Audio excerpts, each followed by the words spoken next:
Si Marlon yun ah. Maghahanap na naman to ng kainuman. Puntahan ko nga si kuya.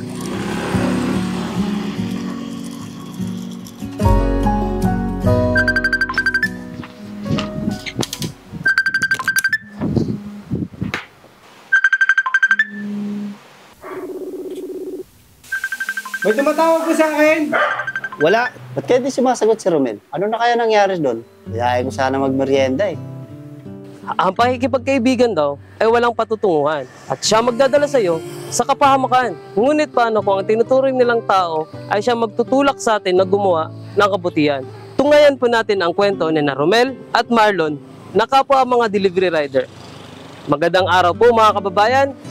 Ako po si Moto Martoy at ito ang tanging hangad ko lang.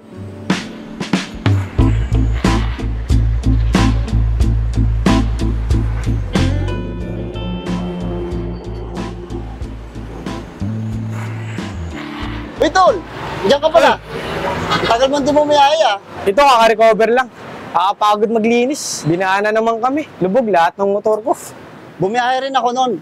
Kaso, nahirapan din ako mag-deliver. Kaya umuwi na lang ako. Sige, deliver ko muna to. Sige, ingat.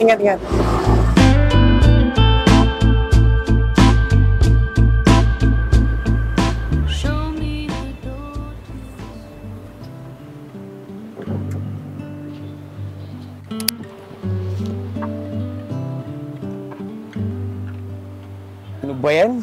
Kanina pa ako nandito. Wala pa rin akong booking. Oh, nangyari? Parang bigat ng problema mo ah. Kanina pa ako nakatambay dito. Wala pa akong booking. Alam ko na, mag-rise na lang tayo para tanggal yung stress mo. Nature trip ba? Fresh air. Puro ka ganyan. Drawing ka naman. Totoo nga, bukas kita tayo dito, 8 a.m. G? G! Tagal mo naman. Ano oras na? Kala ko ba alas 8? Dinaanan pa kasi ako. Tignan mo. Ano yan? Ba't may dala kang halaman? May gagawin kasi tayo. Ano? Tara, G? Tara, tagal mo.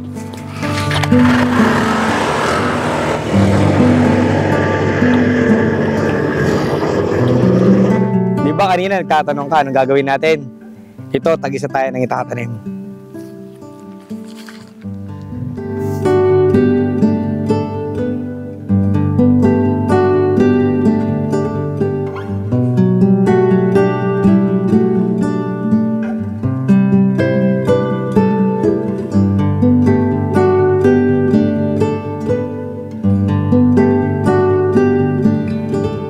At tuluyan na ngang in-enjoy ni Romel at Marlon ang sariwang hangin at ganda ng tanawin matapos nilang magawa ang tila charity ride sa pamamagitan ng pagtatanim. 4 feet on the stripes in the Alabama highway, out there in the open, just a wishing and a hoping. I could smell the pines when I let you in the doorway. Took the seat next to mine like you've been there before. I'm befriended and in a loser. I could never. Oh, nangyari? Tignan mo yung bag mo. Pero may palinis ako dyan. Kunin mo sa isang bag ko. Saan dito? Yan, sa may bag natin. Yan. Ito? Ipansasakyan yan eh. Kaya nga multi-purpose, di ba?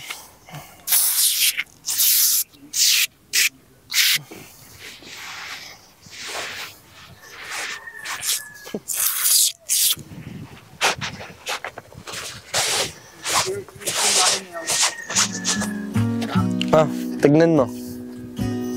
Oo nga no. Kailanman ay huwag nating hayaan na diktahan ang ating kasalukuyan. Katulad na lang ni Romel at Marlon na ginamit ang tatag ng pagkakaibigan upang makatulong na pangalagaan ang kalikasan. Hanggang sa muli mga kababayan, ako po si Moto Martoy at ito ang tanging hangad ko lang. If I wrote you a song, if I got every word perfectly weighted on a thin piece of